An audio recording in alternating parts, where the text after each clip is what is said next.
Muhammad Zabidi. Apa khabar doktor? Sihat? Para pensyarah dan seterusnya, hadirin dan hadirat yang dikasihi sekalian. Assalamualaikum warahmatullahi wabarakatuh. Bagi memberkati majlis ilmu pada petang yang berbagi ini, marilah kita sama-sama mulakan majlis ini dengan umum kitab Al-Fatihah. Bismillahirrahmanirrahim. Bismillahirrahmanirrahim. Alhamdulillahirabbil alamin. Arrahmanirrahim. Maliki yaumiddin. Iyyaka na'budu wa iyyaka nasta'in. Ihdinas siratal mustaqim. Siratal ladzina an'amta 'alaihim ghairil maghdubi 'alaihim waladdallin. Okey. Tajuk perkongsian buku pada petang ini daripada Dr. Mahfuzah.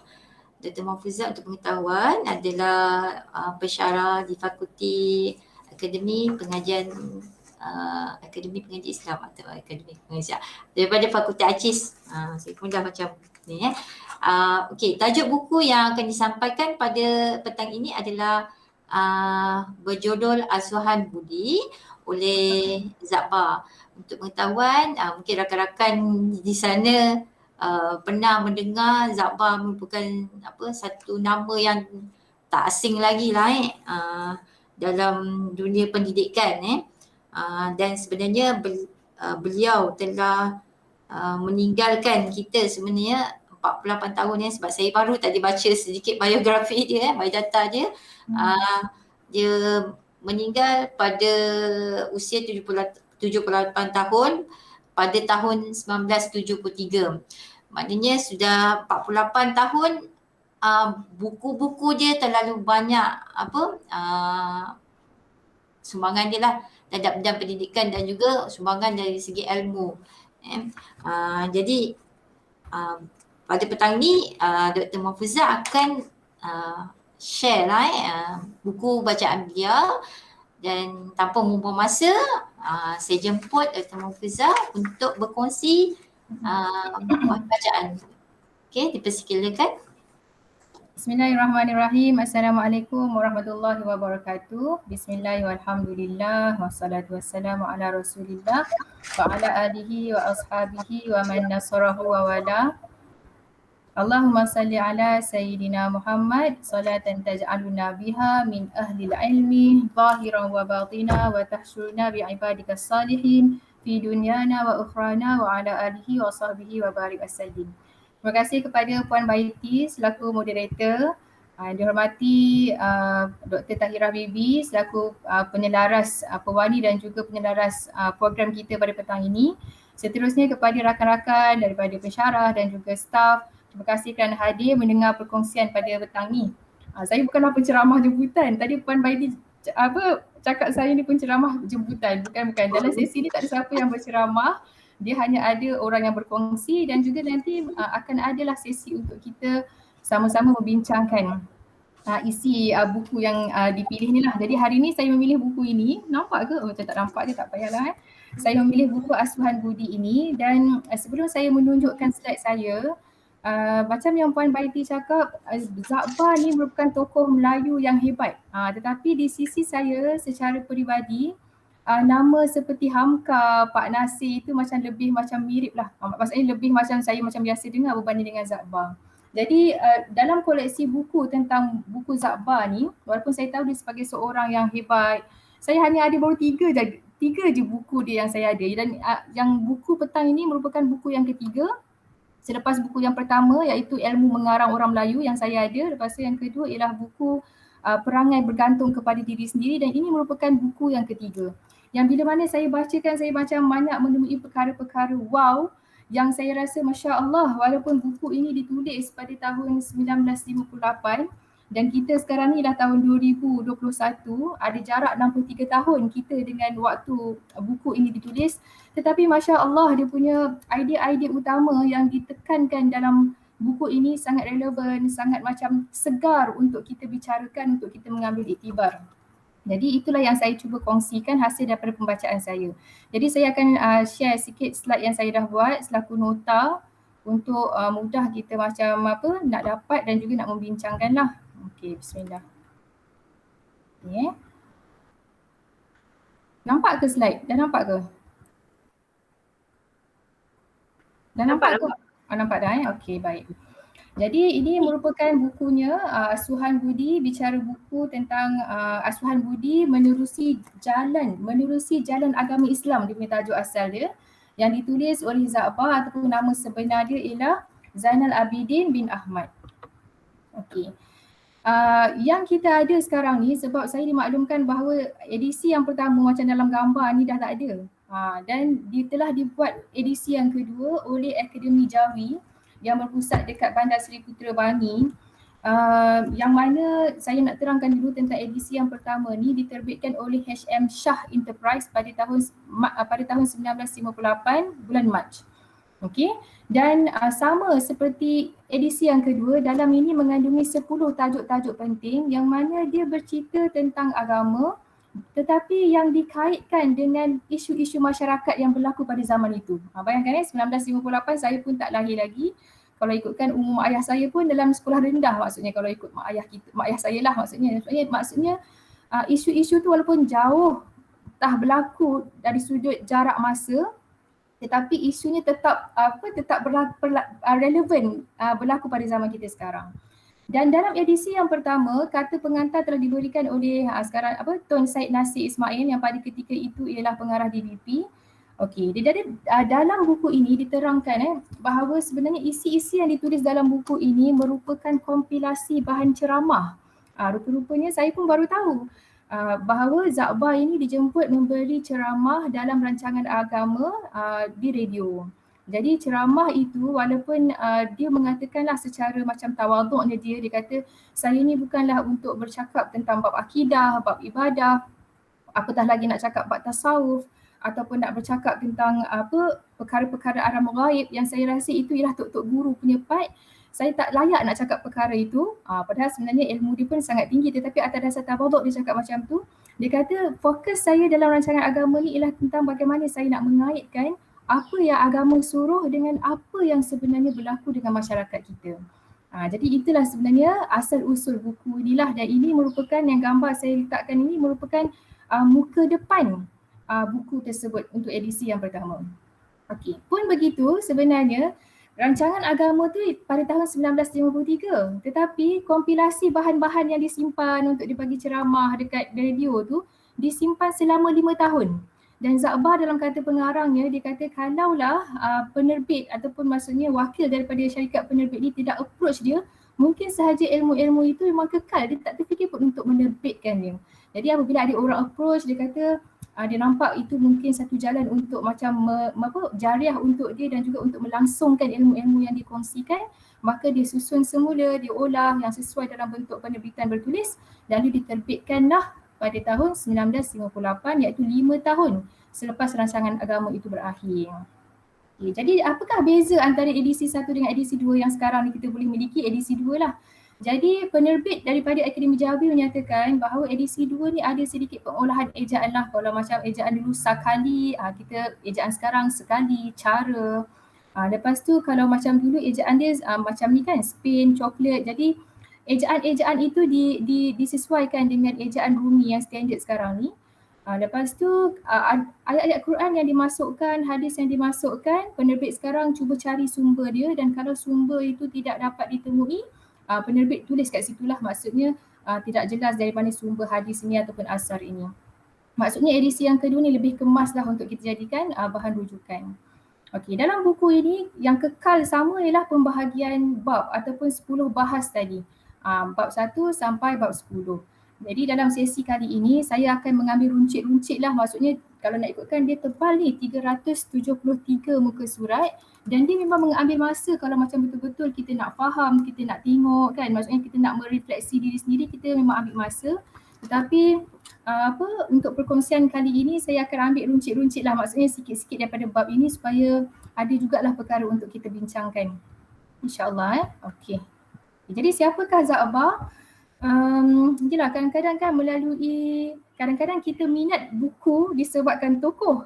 Kadang-kadang kita minat tokoh disebabkan buku dia. Jadi kadang-kadang buku dan juga tokoh ni tak dapat dipisahkan lah. Kalau macam saya secara peribadi, saya lebih Asuhan Budi ni saya saya tak kenal pun siapa Zakbar, tapi bila saya tengok buku ni Masya Allah macam bagusnya. Jadi siapa yang tulis ni jadi barulah saya tahu, oh patutlah rupa-rupanya Pendeta Zakbar ni mendapat pendidikan yang agak luas. Maksudnya dia mendapat pengajian, maksudnya ilmu dia tu daripada Barat pun dia terdedah dan daripada ilmu-ilmu keislaman pun dia terdedah. Sebab tu banyak dia punya kata-kata dalam ini lazimnya diiringi dengan ayat Quran, dimasukkan dengan hadis. Jadi dia bukan semata-mata berpengajian dari sudut Melayu, tetapi dia juga dapat pendidikan dari aliran Inggeris dan juga aliran keislaman itu. Jadi apa yang dinyatakan oleh Prof. Abang Sarian kepada Pendeta Zakbar ini, beliau merupakan sosok pemikir Melayu yang suprabidang, maksudnya interbidang, suprabidang, sangat sangat bagus sekali. Maka saya rasa disebabkan hari ini banyak kita membicarakan tentang Zakbar dan kita doakan apa sahaja ilmu yang kita dapat hasil daripada tulisan Zakbar ini mengalirlah dia punya kebajikan, kebaikan ni kepada beliau juga. Maka dengan itu eloklah kita ambil masalah sedikit untuk menghadiahkan Al-Fatihah kepada beliau. Semoga apa sahaja roh yang beriringan semasa beliau menulis kalam-kalam dan juga menulis ayat-ayat yang tertera dalam buku yang kita baca ini sampai dia punya semangat tu kepada kita. InsyaAllah. Al-Fatihah. A'udzubillahi minasyaitanirrajim. Bismillahirrahmanirrahim. Alhamdulillahirabbil alamin. Arrahmanirrahim. Maliki yaumiddin. Iyyaka na'budu wa iyyaka nasta'in. Ihdinas siratal mustaqim. Siratal ladzina an'amta 'alaihim ghairil maghdubi 'alaihim waladdallin. Amin. Allah.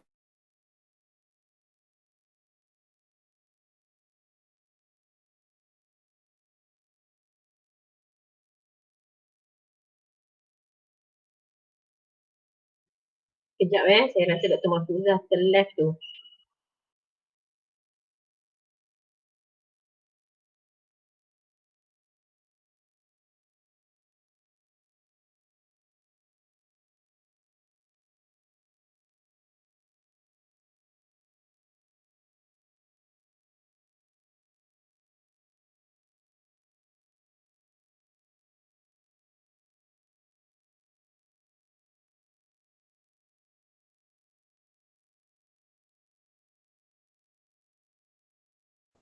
Okay, harap sesahabat bertenang sebab line terputus. Kita tunggu Dr. Mahfuzah masuk kembali. Okay, Alhamdulillah. Minta maaf. Okay, saya share semula slide sekejap. Okay.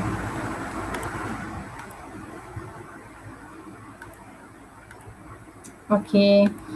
Jadi kita mula semula. Bismillahirrahmanirrahim. Minta maaf tadi saya ingatkan dah cocok dah charger, rupanya tak sampai. Minta maaf atas kesilapan teknikal dan masalah tadilah. Okey, dalam dia punya kata pengarang di awal buku, Zakbar menyatakan bahawa dia tidak sukalah untuk meletakkan diri dia sebagai orang yang mengajar-ngajar. Tetapi dia kata saya letakkan diri saya semasa saya menulis buku ini ialah sebagai saya seorang pendidik yang suka berfikir.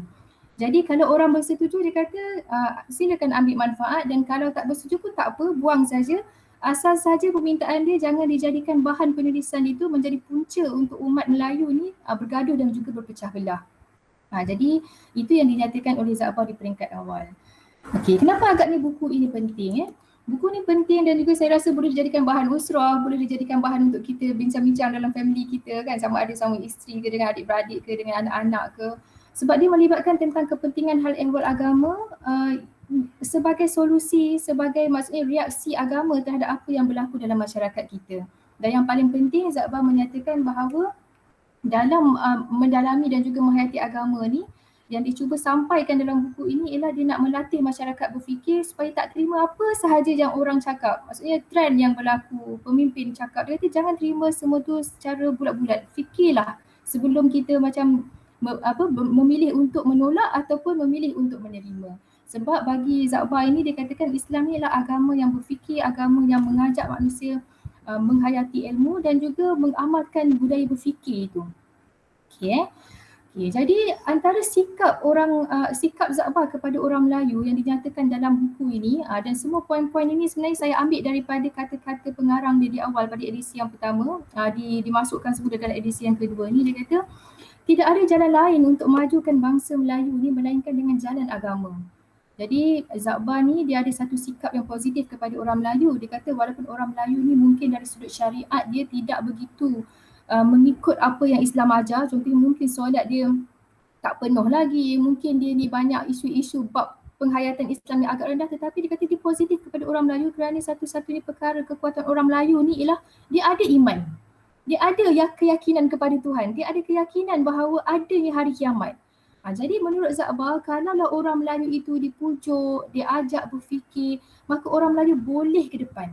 Jadi kalau macam dipujuk tu dengan mempertimbangkan untungnya kalau buat perangai yang macam ni, ruginya kalau buat perangai yang macam ni, dia kata itu boleh membuatkan orang Melayu ke depan. Dan sememangnya tabiat Melayu ni memang suka, bukan tabiat Melayu, tabiat manusia ni secara fitrahnya memang suka mengira untung rugi. Jadi bagi dia yang dinyatakan dalam buku Asuhan Budi ini, agama dengan akal ni mesti disepadukan. Kalau ikut agama sahaja tanpa difikirkan, ikut sahaja, dia akan menjadikan orang Melayu yang beku, yang jumud, yang menolak kemajuan. Tetapi kalau ikut akal saja, tidak disepadukan dengan agama, dia akan menjadikan orang Melayu yang rakus, yang zalim. Jadi dia kata kedua-dua inilah sangat penting untuk menyempurnakan budi bagi orang Islam dan juga khususnya orang Melayu dalam konteks ini memang khusus kepada isu-isu yang berlaku di kalangan orang Melayu. Okay. Yang seterusnya, saya pada mulanya ingatkan Asuhan Budi edisi yang pertama tu dalam Jawi, tapi sebenarnya dalam Rumi. Dan memang bila ditanya kepada Zakbar, dalam banyak-banyak buku banyak ditulis dengan Jawi, tapi kenapa agaknya buku ini ditulis dalam Rumi? Maka Zakbar memuatkan dan menyatakan bahawa buku ini ditulis dalam Rumi kerana dia memang fokus kepada anak muda. Dia memang nak dia punya isi ni dapat kepada anak muda, dan anak muda pada zaman ni itu lebih selesa dengan tulisan Rumi. Jadi sebab itulah ditulis dalam tulisan Rumi. Dan dia mengakui bahawa pendapat-pendapat dia dalam menyusun 10 bab ini disebabkan oleh kepedulian dia kepada bangsa Melayu. Dan kalau dia kata kalau ijtihad dia salah, dia dapat 1 pahala saja. Tapi kalau ijtihad dia betul, dia dapat 2 pahala. Tapi dia kata untuk membiarkan bangsa Melayu dengan isu-isu yang ada tu, dia kata dia tak sanggup. Jadi dia kata daripada ramai-ramai yang baca ni, kalau 50% sahaja daripada isi dia tu diterima, dia pun rasa dah cukup bersyukur. Dan di akhir nota pengarang itu, Zakbar memuatkan ayat surah Hud ayat 8 yang mengatakan, yang dia nak cakap bahawa dia sekadar menjadi penyampai, tetapi hidayah adalah semuanya daripada Allah. Jadi kita nampaklah sikap Zakbar tu kan, kadang-kadang kita baca dia punya isi hati, kita rasa macam terharu, kita rasa macam syahdu, dan kita doakanlah kebaikan untuk dia. Jadi saya pergi satu persatu lah secara cepat. Puan Baiti cakap kat saya mungkin dalam pukul 3 macam tu kita berhenti, supaya 3 hingga 3.10, 15 minit tu kita boleh adalah ruang perbincangan untuk melumati lagi isi-isi yang dibentangkan hari ini. Okay, yang pertama ialah tentang peri kemuliaan perangai. Maksudnya kemuliaan perangai ni ataupun dengan secara ringkasnya Zakbar kata ialah akhlak. Kenapa akhlak? Sebab misi dakwah Nabi ialah untuk menyempurnakan akhlak. Dan kenapa Allah Ta'ala mensyariatkan syahadah untuk kita sentiasa jaga tauhid kita, solat kita, rukun Islam kita adalah kerana untuk memelihara diri kita daripada maksiat. Dan maksiat itu akan menyebabkan diri kita ni jatuh tidak mulia lah maksudnya. Jadi dalam bab 1 ini Zakbar memuatkan refleksi dia kepada pengembaraan di negeri-negeri barat dan juga negeri-negeri timur. Dia tengok tamadun-tamadun dulu betapa hebat macam mana pun, semua pun hancur bila akhlak pemimpin dan juga rakyat ni buruk. Jadi benda ni bukan berlaku sahaja kepada tamadun-tamadun barat, tetapi tamadun-tamadun Islam pun kalau macam apabila khalifah-khalifah dia mula lalai, mula berpoya-poya, mula tak kisah kepada amanah kekhalifahan itu, tamadun Islam tu pun akan jatuh dan digantikan dengan dinasti yang lain macam tu. Dia kata betapanya kehancuran tamadun itu disebabkan akhlak yang buruk. Maka disebabkan itulah perlunya kita ni bersungguh-sungguh menjauhi perangai yang keji. Itu menurut apa yang dikatakan oleh Zakbar dalam bab yang pertama. Panjang lagi lah, tapi saya ambil yang penting-penting sajalah ataupun yang saya rasa macam itu isi dia. Itu santan dia bagi saya. Mungkin kalau orang lain baca, santan pekat bagi orang lain pula. Jadi ini hanya perkongsian sajalah ya. Okay. Dalam bab yang kedua atau bahasa yang kedua, Zakbar memasukkan tentang kewajipan kepada diri sendiri. Dan Zakbar membahagikan tentang kewajipan kepada diri sendiri kepada dua, iaitu kasar dan juga halus. Yang kasar ni badaniah kita lah, jasadiah. Jadi ada 3 perkara yang manusia ni perlukan. Zakbar kata yang pertama sekali ialah kesihatan tubuh badan. Jadi Zakbar pun menulis saya, maksudnya dia tulis detail, maksudnya bukan sekadar ada idea-idea saja. Dia macam memandu kita apa nak buat untuk jaga kesihatan tubuh badan tu. Antaranya perhatikan makan, minum, pakaian, udara yang baik, bagi boleh bersukan, boleh berpeluh. Dan dia kata apabila nikmat kesihatan ni hilang, semua nikmat yang lain pun akan hilang. Okay, itu yang pertama. Yang keduanya, dalam menjaga kewajipan kepada diri sendiri, semua individu Melayu, dia kata, semua individu wajib mendapatkan kehidupan yang baik. Dengan itu dia kata jangan boros, kena rajin, jangan malas berusaha, kena bersungguh, kena cermat guna barang dan juga harta. Yang ketiga yang mesti jaga dalam bab jasadiah ataupun badaniah ini ialah keselamatan diri. Dan Zakbar menyatakan bab keselamatan diri ini bukan semata-mata kena pakai helmet untuk pakai helmet, pakai tali pinggang dekat jalan raya saja, tapi sebenarnya keselamatan diri itu termasuklah jangan meminta-minta hutang, jangan berhutang sehingga menyebabkan alung merosakkan diri kita, merosakkan keselamatan rumah tangga kita. Dalam masa yang sama, dalam keselamatan diri itu juga jangan sampai terlalu kedekut, jangan sampai kikir sehingga menjatuhkan kita ke dalam lembah kemudaratan. Itu 3 perkara. Tapi dari segi kewajipan pada perkara-perkara yang halus, iaitu perkara-perkara rohaniah, batiniah ni, ada 6 perkara yang Zakbar huraikan. Yang pertama sekali, sebagaimana tubuh perlukan makanan, Zakbar kata hati kita pun perlu makan makanan. Jadi perlu tuntut ilmu. Dan tuntut ilmu tu ialah untuk membesarkan timbang rasa. Perkataan-perkataan yang saya tulis dalam slide ni tuan-tuan dan puan-puan, semuanya perkataan yang saya ambil daripada Zakbar yang saya rasa macam frasa-frasa dia best. Maksudnya membesarkan timbang rasa, menumbuhkan keinsafan. Jadi disebabkan itu Zakbar kata tuntutlah ilmu sepanjang hayat. Itu yang pertama. Yang kedua, setiap orang seboleh mungkin harus mengenal kadar diri dia. Yang ni point yang macam best lah untuk saya. Maksudnya dia kata macam ni, Zakbar kata kalau boleh kita tahu kekuatan dan kelemahan diri kita ni setepat yang mungkin. Jangan kita terpedaya pada sangkaan-sangkaan palsu tentang kebolehan diri. Maksudnya kena jujur dengan diri tentang apa kekuatan dan juga kelemahan kita. Jadi ada satu yang saya ambil kat sini, saya quote kat sini, Zakbar tulis, jangan teraku-aku dengan sombong dan jangan tertunduk-tunduk dengan rasa lemah dan kurang. Maksudnya adillah pada diri sendiri. Terus terang, kalau ini kekuatan, kita terima diri kita itu kekuatan kita. Kalau ini kurang, kita terima juga itu kekurangan dan kelemahan kita. Kita wajib mengenal kadar diri. Dan selepas kita mengenal kadar diri, kekuatan dan kelemahan kita itu, Zakbar menyuruh kita berikhtiar mendapatkan sifat-sifat yang baik, menghilangkan perangai yang keji. Dan kalau kita jumpalah ada sikap-sikap yang macam baik dalam diri kita, contohnya kita suka kita suka jaga waktu, contohnya kita suka yang macam kita rasa macam benda tu memang itu sikap baik yang kita dah ada. Maksudnya kalau kita nak buat pun kita tak rasa mengeluh, kita rasa macam kita ni pembersih contohnya kan. Maksudnya memang biasa je tempat bersih, tempat kemas. Jadi kata kalau kita ada sifat tu, wajib berusaha mempertahankannya. Sebab banyak asakan-asakan luar yang menyebabkan sikap yang baik itu akan luntur dan hilang. Yang seterusnya, wajib menjaga kehormatan diri. Jangan sampai kita ni menjatuhkan maruah diri dengan berlaku tidak sopan. Adalah perkara-perkara dicakap dalam tu tentang kelucahan dan sebagainya. Maksudnya kata wajib kita menjaga kehormatan diri sendirilah supaya tidak jatuh hina macam tu. Dan yang paling penting sekali, wajib menjaga diri daripada mengikut hawa nafsu, dan fokus untuk kita jaga diri daripada ikut hawa nafsu ni bukanlah semata-mata kerana takut masuk neraka, nak masuk syurga, tetapi sebab perkara tu baik dan Allah pun suruh, ataupun sebab perkara itu buruk sebab Allah larang. Itulah menjadi fokus utama kenapa kita ni wajib menjaga diri daripada hawa nafsu yang buruk lah maksudnya. Okey, dalam banyak-banyak bab, 10 bab ni kan, bab yang keempat inilah saya rasa macam saya tertampar banyak.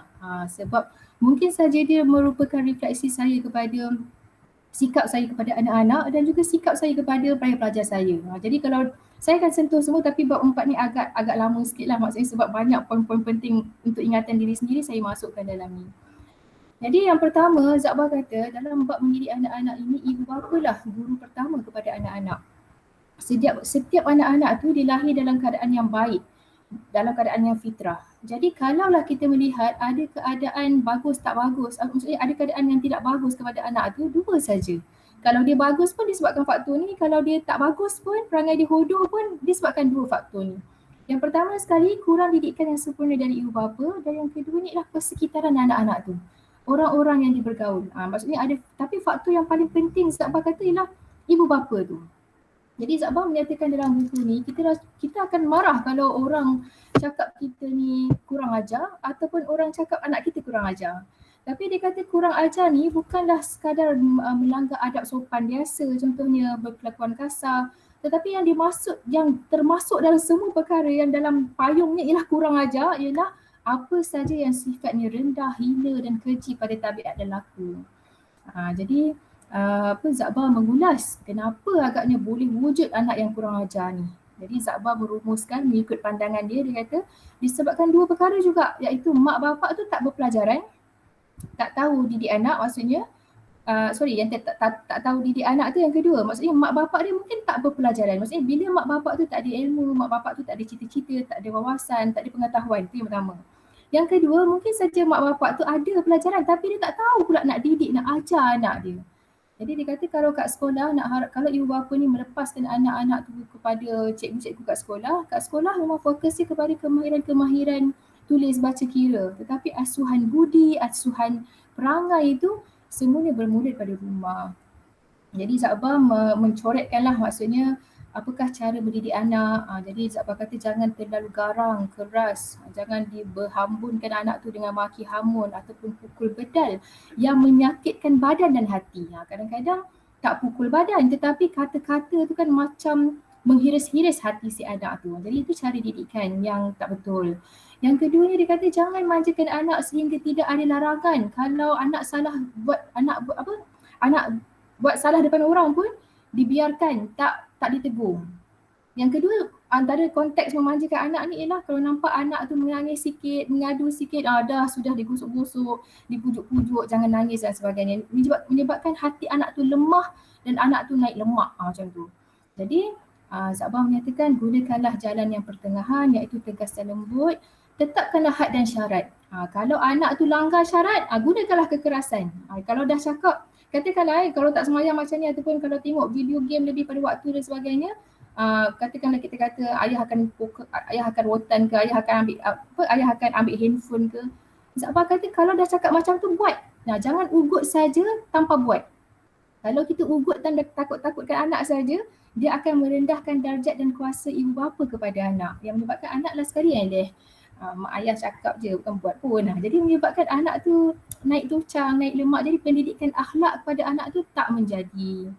Jadi Zabah kata di sebalik suruh dan tegah itu terangkanlah kepada anak kenapa tak elok. Yang paling penting dia kata jangan semata-mata kalau untuk anak yang kecil ini jangan terus cakap pasal neraka. Jangan terus cakap pasal Allah tak suka, malaikat tak suka. Dia tak suka kaedah macam tu. Dia kata sebaliknya gunakanlah budi bicara dengan anak ini, terangkan kepada dia kenapa perkara tu tak elok dan sentiasa letakkan diri dia kalau dia perlakukan dengan perbuatan yang baik dan buruk tu dia suka tak. Macam tu lah Zabah punya panduan untuk kita tegur anak macam tu lah ya. Jadi poin dia untuk ajak anak berfikir baik dan buruk ini supaya anak itu dapat bermandiri. Supaya anak itu dapat faham sendiri apa baik dan buruk atas inisiatif diri dia tanpa disuruh-suruh oleh mak ayah dia. Jadi kalau dia buat baik ke bukan sebab nak dipuji dan kalau dia tak buat jahat sekalipun bukan sebab takut kena hukum dan sebagainya. Jadi ini merupakan antara nilai-nilai yang macam Zabah secara terus terang ni tulis dalam tu kan. Dan nilai-nilai yang mesti dia ajar pada anak. Jangan harap anak tu faham sendiri maksudnya. Ajar tentang jangan makan suap contohnya, jangan senyapkan barang yang dijumpai di tepi jalan, nilai amanah, nilai kasih kepada haiwan, nilai jimat cermat. Lepas tu yang paling saya suka ialah nilai berani. Kena ajar anak tu berani, jangan tertunduk-tunduk nak tengok muka orang pun takut. Jadi ini antara nilai-nilai yang macam Zabah kata penting untuk ibu bapa infuse masuk dalam peribadi anak-anak tu. Dan sekali-sekali benarkanlah anak tu bermain sebab kalau anak-anak ni kalau tak dibenarkan bermain, jiwa dia akan lesu, jiwa dia akan lemah macam tu. Dan sekali-sekala Zabah mencadangkan untuk ibu bapa ni ibu bapa ni membiarkan anak tu susah sikit. Maksudnya makanan tu kalau boleh nasi dengan garam. Itu Zakbar dia nyatakan makan nasi dengan garam ataupun nasi kosong saja. Mampu tak anak kita makan? Kalau tak mampu suruh dia makan. Sebab dia kata kebiasaan yang susah-susah ni akan menyebabkan jiwa dia lebih besar. Jiwa dia maksudnya tidak manja. Jadi sekali-sekala biasakan juga anak dengan perkara-perkara yang susah. Jangan manjakan sangat anak. Macam tu Zakbar punya pandangan. Okay, contoh didikan yang tidak betul. Yang pertama sekali, anak sampai tak takut kepada mak bapak. Jangan kata dia tak indah. Dia kata, Zakbar cakap malah boleh pula lawan. Contoh yang Zakbar bagi ialah maksudnya panggil anak buat tak heran, terus dia main video game contohnya. Dan kalau tak indah tu satu hal, malah sekarang ni ialah maknanya pada zaman tu lah, termasuklah zaman kita sekarang, boleh lawan balik mak bapak, boleh question balik mak bapak. Jadi kenapa punca anak ni macam ni? Zakbar kata sebab anak tu terlalu dimanjakan dan Zakbar tidak menolak kemungkinan mungkin mak bapak tu marah, mak bapak tu tegur, tetapi ada orang lain yang pujuk, yang benarkan perangai anak. Kan macam itulah Zakbar menulis maksudnya. Begitu juga dengan kalau didikan yang tak betul ni ialah kalau mak bapak tu nak membetulkan anak tetapi diikuti dengan kata-kata mencarut, menyumpah-nyumpah anak. Ataupun tak ambil pot langsung. Saya sebenarnya waktu saya baca buku ni kan, saya ingatkan perkataan pot tu zaman kita tau, macam bahasa-bahasa hipster ke apa. Tetapi kan dia tengok 1958 pun bukunya dah ada dah perkataan tak ambil pot. Ni perkataan Zakbar. Okay, dan seterusnya dia kata kesalahan yang ketiga, kesalahan yang pertama anak sampai tak takut. Yang kedua suka kata-kata yang tak elok kepada anak ataupun tak ambil pot langsung. Yang ketiga ialah kesalahan kesalahan mak bapak kepada anak-anak ni ialah selalu memasukkan dalam jiwa anak, pergilah sekolah, nanti kamu jadi pandai, kamu dapat kerja yang baik, gaji besar, kamu senang hidup. Bagi Zakbar itulah bahaya yang besar, racun yang besar mak bapak berikan kepada anak-anak. Jadi dia kata harus mak bapak ini memberikan kata-kata perangsang untuk anak tu pergi sekolah jadi pandai untuk perkara-perkara ini, untuk perkara memperbaiki kelayakan dan kebolehan diri, untuk memperbaiki sifat-sifat diri yang kurang, baiki hati, fikiran, baiki pengetahuan. Dan yang paling penting ialah menjadi orang yang berguna kepada orang lain. Bukan semata-mata dapat gaji hidup senang. Itu yang jadi adanya kisah-kisah anakku Syazali dan sebagainya. Itu menurut Zakbar. Okey. Seterusnya Zakbar menegur salah faham ibu bapa. Iaitu dikata ibu bapa ni kadang-kadang bila dia tengok anak dia macam mula macam biadab, mula macam tak sopan kepada dia, ibu bapa suka menggunakan mengungkit-ungkit jasa kepada anak. Bagi Zakbar dia kata tak perlu mengungkit-ungkit sebab semua perkara yang kita buat kepada anak kita, kita jaga anak, kita sekolahkan anak kita, beli macam-macam keperluan dia, itu sebenarnya bukan kebaikan apa-apa pun, itu ialah amanah dan tanggungjawab kita dengan Allah. Jadi dia kata kalau ada istilahnya anak derhaka, sebenarnya ada juga istilah ibu bapa derhaka. Iaitu apa? Apabila mak bapak tu tak menjalankan peranan dia untuk mengasuh budi anak tu dengan baik. Jadi Zakbar menyatakan kalaulah mak bapak ni sedar peranan, tahu menjalankan peranan dan mengasuh anak tu dengan baik, tak payah ungkit-ungkit jasa. Anak tu sendiri akan taat dan membalas budi apabila dia dewasa nanti. Yang pertama, tu yang macam saya kadang-kadang bila saya baca part yang ni kan, saya pun duduk termenung kan. Macam itulah kan. Okey, saya teruskanlah. Okay, yang kedua, anak apabila dewasa jangan diperlakukan seperti anak-anak lagi. Jadi kalau anak tu dah boleh mampu berfikir, jangan buat dia macam anak-anak, nak dikontrol, nak ditekan-tekan. Pada peringkat dewasa, Zakbar kata ajaklah anak tu, jadikan dia kawan, bermuafakat terhadap benda-benda yang bagus bersama, maksudnya kawan untuk berunding. Jangan ditentukan jalan hidup seolah-olah anak ni macam kecil-kecil lagi. Maksudnya tak tahu apa-apa lagi. Jadi pendekatan mak bapak ni kadang-kadang dia menggunakan kuasa mak bapak tu pada perkara yang salah, padahal sebenarnya dia termasuk dalam istilah je ibu bapa yang derhaka. Alhamdulillah Zali. Okey, yang kelima saya teruskan. Yang kelima, Puan Baiti kita pukul berapa 3 suku. 3 suku. Jadi sampai pukul 3, lepas tu untuk sesi Q&A lah. Tapi tak apalah, doktor terus saja. Saya terus dulu Saya try habis dari 10 minit lagi sebab saya tengok jam saya 2.50. Saya try habis pukul 3 lah untuk kita sama-sama bincangkan perkara ni. Okay, bahas yang kelima ialah tentang ajaran jimat cermat dalam Islam. Sebab dia kata orang Melayu, dia nampak orang Melayu ni boros. Bukan orang Melayu ni tidak ada kemampuan untuk cari duit sendiri, tetapi kalau dah ada duit, tak tahu jimat cermat. Maksudnya tak boleh nak pandang masa depan, nak menyimpan untuk hari-hari yang hujan, hari-hari yang kering tu. Orang Melayu tak banyak mengagak. Kalau ada duit, hari maksudnya terus habis. Itu yang pertama. Yang kedua, ada sikap orang Melayu yang diperhatikan, suka belanja dulu walaupun buangnya belum dapat. Sebagai contohnya, mungkinlah kita tahu bulan 12 nanti kerajaan akan bagi bonus 500. Macam itulah yang saya faham. Maksudnya kita macam, ataupun macam kita tahu nanti pokok yang kita tanam tu nanti akan berbuah, nanti kita boleh jual. Jadi kita bayangkan kalau pokok tu berbuah, kita jual buahnya tu, kita dapat dah sekian-sekian untung, katakanlah 1,000. 1,000 tu masih lagi kat pokok, masih lagi dalam bentuk buah yang tergantung kat pokok tu. Tapi orang Melayu dah belanja dulu dah. Jadi itu kesilapan kedua orang Melayu dalam melanggarnya peraturan bab jimat cermat, perangai orang Melayu. Yang ketiganya, orang Melayu ni ada masalah untuk tidak tahu menimbang apa yang patut dibeli, apa yang tak patut, macam tu. Lepas tu yang ketiga, kalau ada pun di kalangan orang Melayu yang mewah, yang mampu, terlalu sengaja membuang-buang. Maksudnya tak apalah kalau buang, ada duit, boleh beli lagi. Dan Za'bah dia memberi contoh dalam ni ialah tentang masak nasi.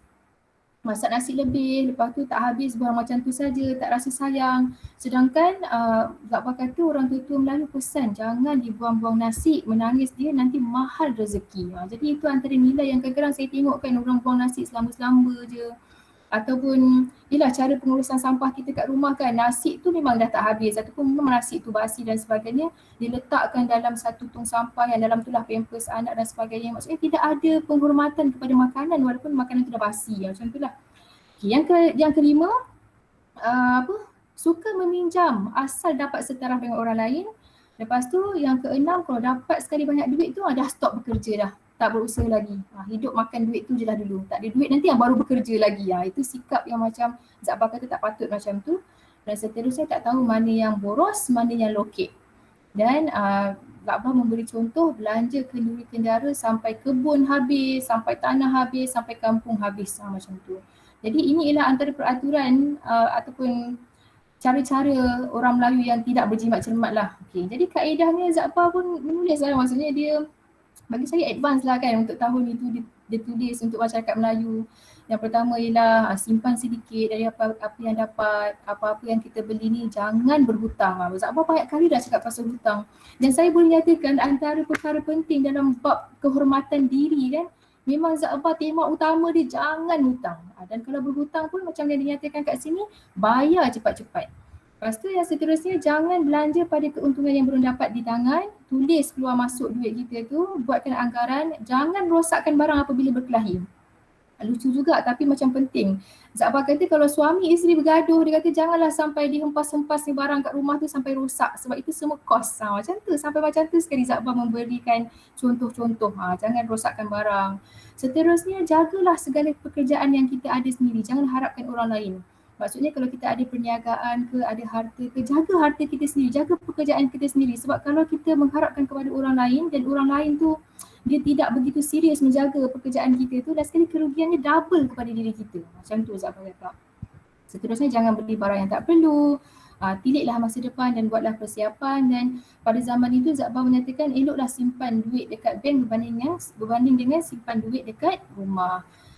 Kenapa kaedah-kaedah ni penting? Hujungnya Za'bah ikat semua cadangan-cadangan dia ni supaya apa tahu? Supaya orang Melayu ni tidak perlu sampai berhutang dan dipandang rendah kerana terpaksa meminta-minta pada saudara ataupun kenalan. Macam tu.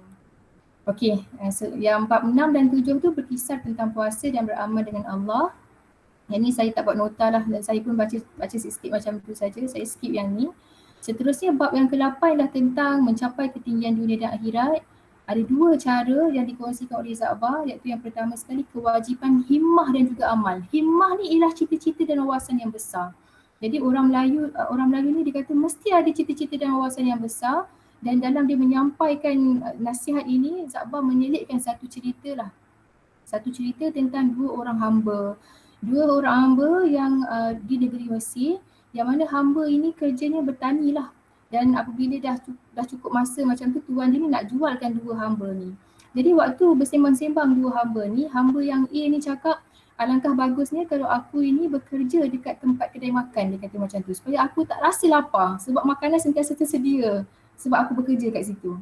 Lepas tu, hamba yang B ni dia kata, aku pula bercita-cita untuk menjadi pemerintah, untuk menjadi raja, untuk menjadi seorang pemimpin, dia kata, kerana aku ada kuasa untuk menyuruh, menegah dan juga menghukum, dia kata macam tu. Jadi berlakulah keadaannya dua orang ini Allah Ta'ala takdirkan dapat apa yang dihajatinya itu. Hamba A ni memang dibeli oleh tuan yang mempunyai kedai makan.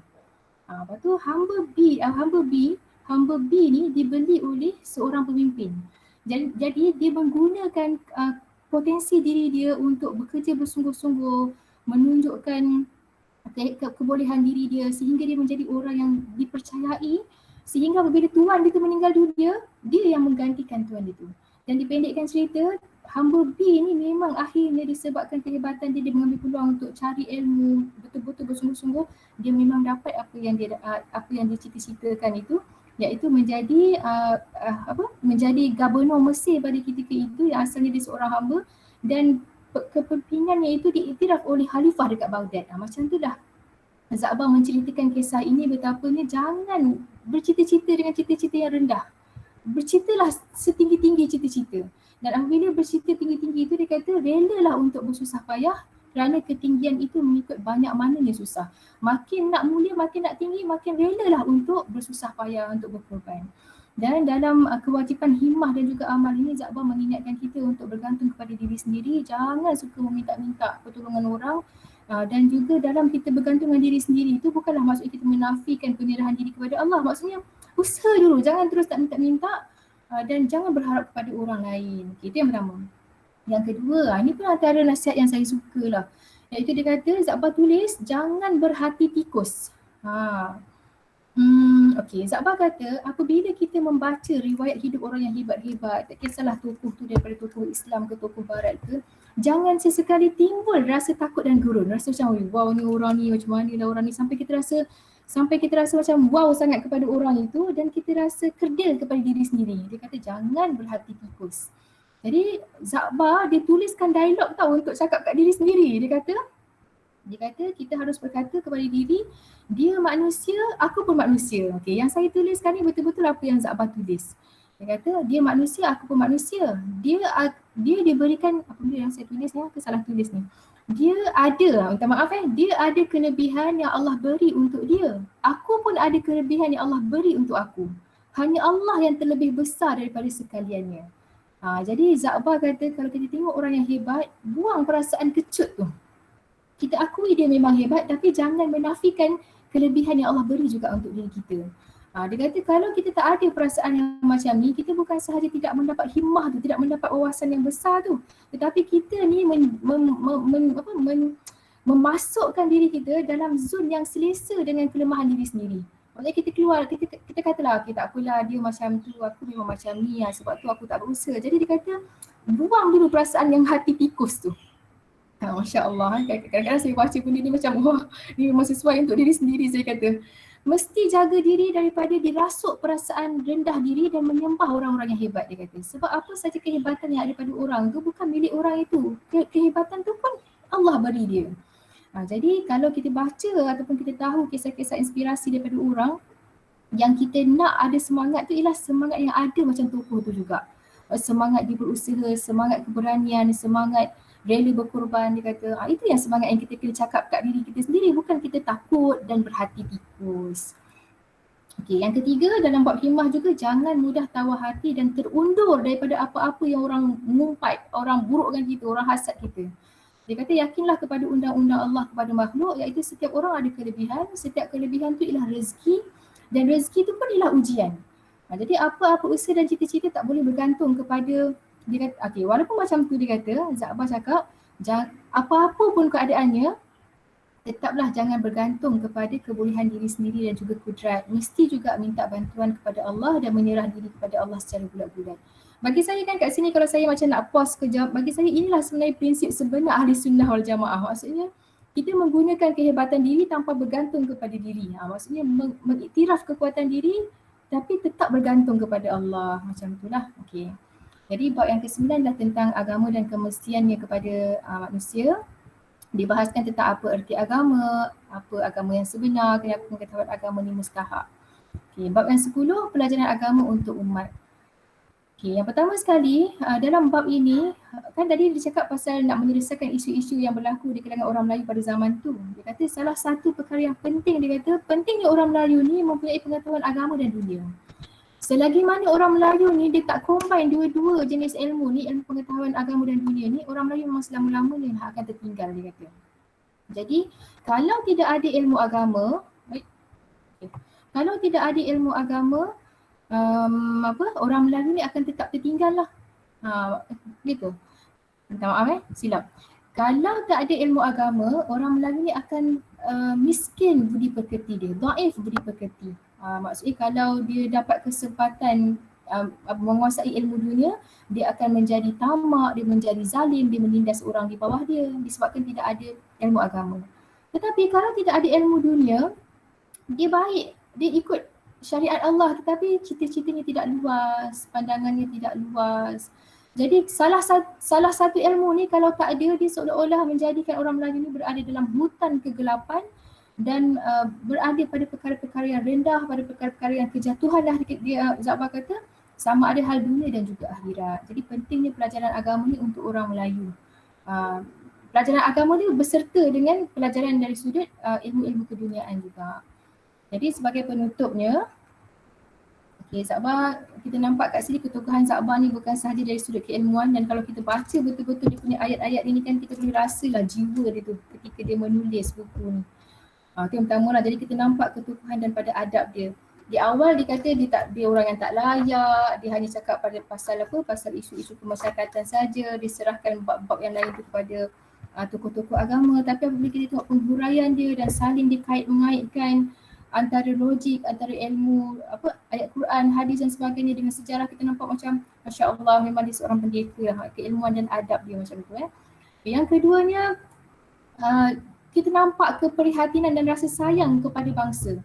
Memang kadang-kadang kita baca tu kata-kata dia tu macam pedas, dikritik orang Melayu, dia macam pedas, dia cakap je, tetapi kan kita dapat rasa tau, cakap-cakap pedas itu ialah atas dasar keprihatinan dan rasa sayang kepada orang Melayu, bangsa dia sendiri. Okay, lepas tu yang ketiga, saya dapat simpulkan kat sini apa yang saya dapat lah khususnya, untuk mendapat budi yang baik itu mestilah agama itu disuluh dengan akal.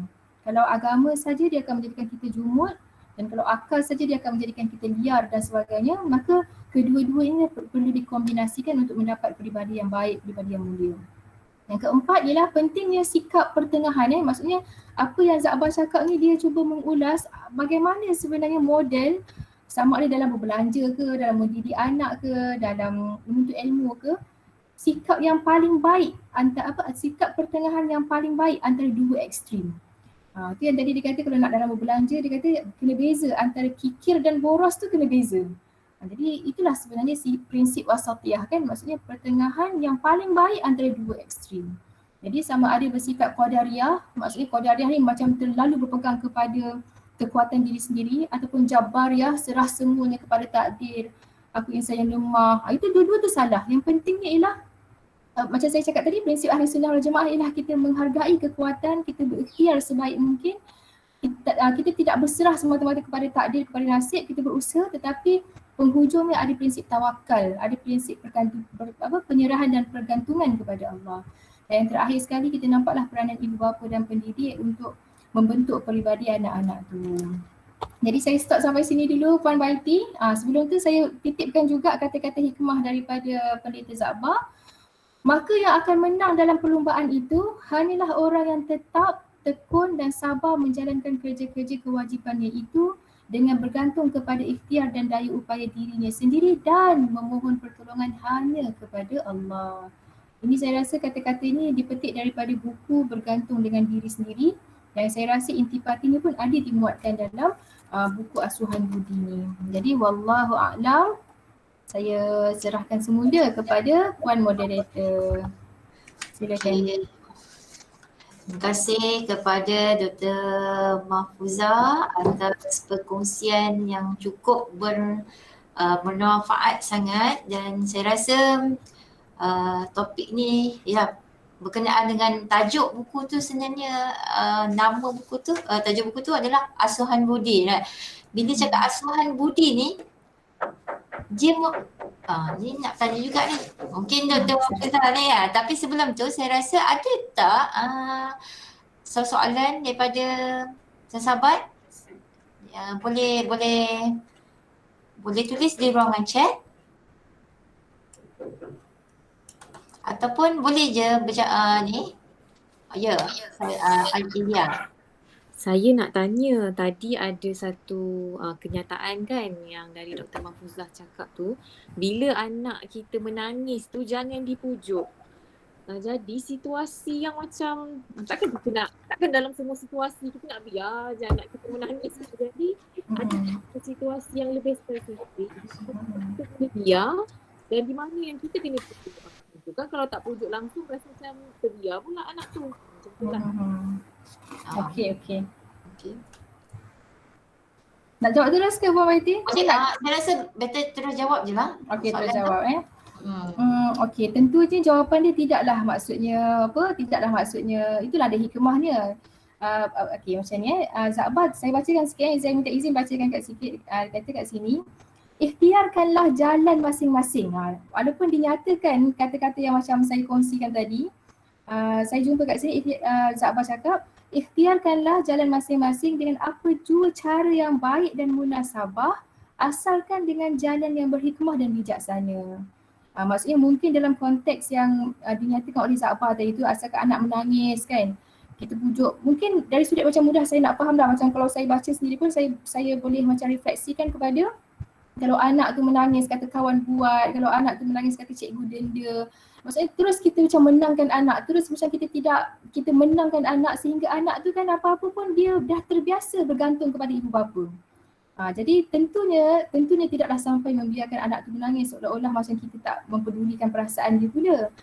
Jadi sebagaimana Zakbar cakap tadi, dia kata asalkan dengan jalan yang berhikmah dan bijaksana. Yang pentingnya jangan sampai anak tu manja sehingga jiwa dia menjadi lemah. Itu yang menurut Zakbar lah. Sebenarnya dalam bab didikan kepada anak-anak ni, dia ada lebih daripada 20 muka surat khusus untuk bab ni saja.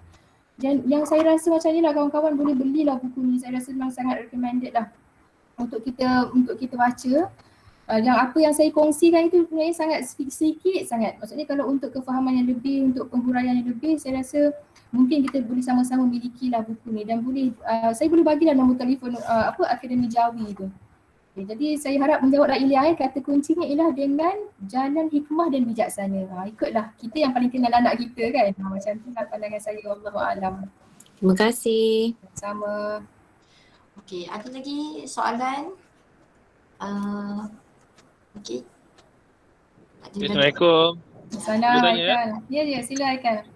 Okey, tak. Okey, jadi mandangan kita pun tak lama lagi akan dapat nak start kuliah lah senang kata. Jadi soalan saya ni nak tanya pendapat. Sebab jujurnya bila saya mengajar pelajar kejuruteraan, memang dulu pernah sekali saya tanya dekat Dr. pasal isu dia orang punya peribadi lah. Jadi masa kita mengajar subjek kejuruteraan ni jaranglah nak bentuk peribadi diorang. Jadi sebab subjek kita memang tak ada kena-mengena, bukan tak ada kena-mengena, dia tak direct pasal dia orang punya attitude, lebih kepada dia orang punya analytical thinking. Jadi saya nak minta nasihat lah, sebab to be honest as time pass by, budak makin student makin perangai dia orang makin lain daripada zaman kita kan. Jadi berdasarkan bacaan doktor dekat karya Zakbar ni dan pengalaman Dr. Mahfuzah mengajar subjek CTU semua tu, apakah cara terbaik ataupun lebih tepat, apakah halangan lah atau cabaran untuk berdepan dengan pelajar? Sebab saya perasan mereka ni belum lagi matang, belum lagi dewasa, sebab baru lepas SPM, and then mereka mudah terbawa-bawa karakter diorang di luar, bukan dalam situasi belajar. Faham tak Doktor? Faham. Tu soalan saya lah, maksudnya cara apa masalah terbesar dan cara terbaik untuk mengatasi isu peribadi pelajar. Memang kebanyakan pelajar peribadi dia orang okey, tapi kita pernah jumpa kan yang masalah-masalah. Lagi-lagi masa orientasi tu saya jadi kaunselor, ada student tak boleh baca surah Al-Fatihah pun tak jelas macam tu kan. Jadi saya pun nak tanya pendapat je lah. Okey, terima kasih. Terima kasih kepada saudara Haikal yang bertanyakan soalan. Saya rasa soalan yang Haikal tanyakan ini sangat relevan dan dia terkena kepada kita semualah kan, selaku staff, selaku pensyarah yang berurusan dengan pelajar ni. Jadi setelah saya baca ataupun apa yang saya boleh macam kaitkan soalan tu dengan pedoman-pedoman yang Zakbar nyatakan ini, kalau boleh kita bincangkan jugalah, saya pun nak dengar juga pandangan orang lain. Yang pertama sekali, Zakbar kata memang yang kita dah terima anak-anak pelajar kita tu lah, kita kata dah dia umur 18 tahun dah, 19 tahun kita terima dia kan masuk UiTM. Maksudnya macam Zakbar cakap tadi tu, peribadi orang itu dipengaruhi oleh dua. Satu ialah didikan mak bapak dia kat rumah dan yang juga persekitaran dia. Jadi sepanjang dia lahir sampailah 18 tahun berjumpa dengan kita tu, dia membawa semua faktor-faktor itu dan terjadilah peribadi dia depan kita macam tu lah. Kalau baik adalah faktor-faktor tadi, dan kalau buruk pun adalah faktor-faktor tadi. Jadi pun begitu, walaupun kita katakan kita ni faktor yang kecil, maksudnya kita ni dah jumpa daripada umur 18 tahun, kalau kita nak tengok waktu selepas itu pun banyak lagi. Maksudnya tak boleh kita nak mengambil posisi di peringkat yang lemah. Kita rasa macam kita tak berupaya apa-apa. Jadi apa posisi yang harus kita ambil? Yang pertama sekali pendidik, macam yang Haikal cakap tadi tu. Yang keduanya, saya mengambil apa yang Zakbar cakap di awal kata pengantar tu. Dia kata walau bagaimana teruk pun orang Melayu, dia kata dia masih ada sikap yang positif kepada orang Melayu kerana orang Melayu ni dalam jiwanya ada iman, ada keyakinan kepada Allah dan hari kiamat. Jadi saya rasa kalau nak diambil pedoman daripada apa yang Zakbar cakap ni, mungkin walaupun kita ni bukan mengajar subjek CPU sekalipun, maksudnya ada sedikit pemasukan nilai tentang bab yakin kepada Allah tu. Contohlah dalam exam ke dalam test ke kan, kita kata okey mungkin saya tak nampak tapi Allah nampak. Hanya sebaris kata itu pun saya rasa kita boleh relatekan anak kita tentang oh yes, ada Allah yang tengok dia, ada hari kiamat. Sekurang-kurangnya yang tu. Itu kalau yang saya ambil daripada apa yang Zakbar cakap lah yang pertama. Yang keduanya daripada membesarkan hikmah tu, membesarkan himmah. Saya rasa yang perlu kita masukkan kepada anak-anak murid kita ni bukan semata-mata boleh bekerja secara mahir dalam bidang mereka. Contohnya mungkin dalam kejuruteraan elektrik boleh mampu macam ni, dalam kejuruteraan kimia mampu macam ni. Maksudnya bab-bab teknikal kemahiran ni sebagai nak bekerja sebagai engineer ataupun technician ke kan. Tapi kan Zakbar ni dia suruh kita masukkan wawasan yang besar-besar. Macam Zakbar tegur tadi kan, jangan hanya cakap kepada anak-anak ataupun anak murid lah kita kata dalam konteks ni, kamu nanti bekerja, kau dapat diploma, gaji kamu banyak ni, kamu sambung lagi degree, gaji kamu banyak ni lagi. Seolah-olah kita memberikan wawasan-wawasan tu hanya bersifat kebendaan kepada anak-anak ataupun anak murid. Yang Zakbar suruh dia kata, besarkan wawasan tu, masukkan cita-cita kepada anak-anak itu. Jadi saya rasa dua lah kalau nak dikonklusikan cadangan saya yang diilhamkan setakat ni daripada pembacaan Zakbar ni. Yang pertamanya ialah kaitkan dengan keimanan kepada Allah dan juga Rasul, sebab itu kekuatan orang Melayu yang orang Melayu ada. Itulah pertama. Yang keduanya ialah membesarkan cita-cita. Bukan cita-cita tu hanya merujuk kepada pekerjaan, gaji, kerja senang, tetapi merujuk kepada wawasan untuk menyumbang kepada masyarakat menjadi orang yang berguna di sisi manusia dan dihargai, diredai di sisi Allah. Macam itulah. Wallahu a'lam. Terima Ujang, sebenarnya saya komen sikit. Baguslah Dr. Ujang cakap itu. Sebab pandangan saya pun selama ni saya ingat saya ni macam tak memberi impact. Sebab diorang kan dah 18 tahun. Jadi saya punya pandangan macam diorang ni dah, ibarat diorang punya karakter tu dah terbentuk. Jadi saya selama ni fikir bukan tanggungjawab saya untuk membentuk sasiah diorang. Tapi bila Dr. Puja cakap itu betul lagi, selagi saya ada peluang saya patut cubalah. Maksudnya sebagai pendidik bukan semata-mata memberi diorang apa ni pandangan pada kejayaan diorang, tapi sebagai apa ni insan lah, sebagai insan. Betul. Saya setujulah Dr. Puja punya pandangan. Terima kasih. Terima kasih Haikal. Okay, terima kasih pada kita punya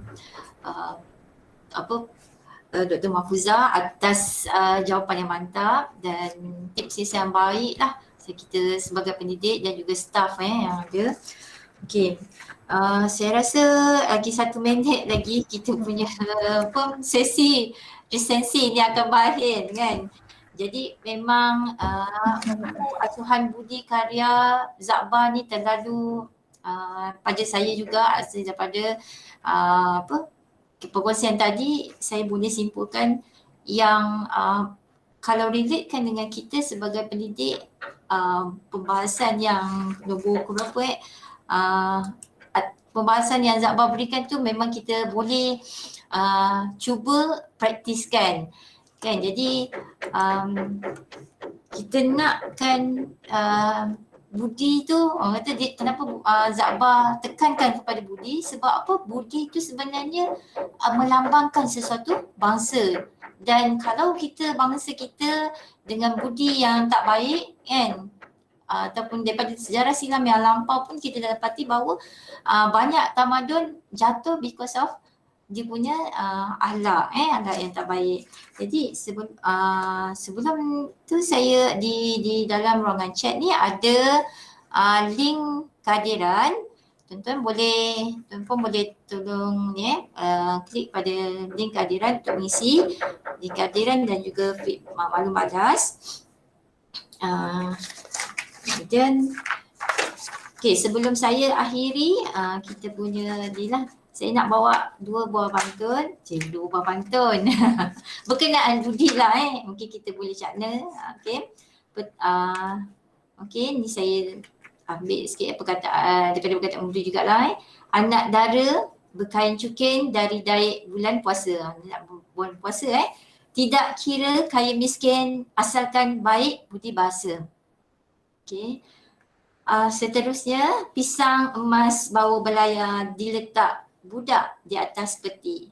Hutang emas dapat dibayar, hutang budi di bawah mati. Inilah pantun-pantun yang saya rasa biasa dan kita kena ingatlah budi yang baik tu akan dikenal sampai mati. So saya rasa kita sudah berakhir pada sesi resensi bicara buku, read the book and let's talk. Pada kali ini insyaAllah kita akan tangguhkan majlis ini dengan tasbih kifarah dan surah Wal-As. Subhanakallahumma wa bihamdika la ilaha illa anta astaghfiruka wa atubu ilaik.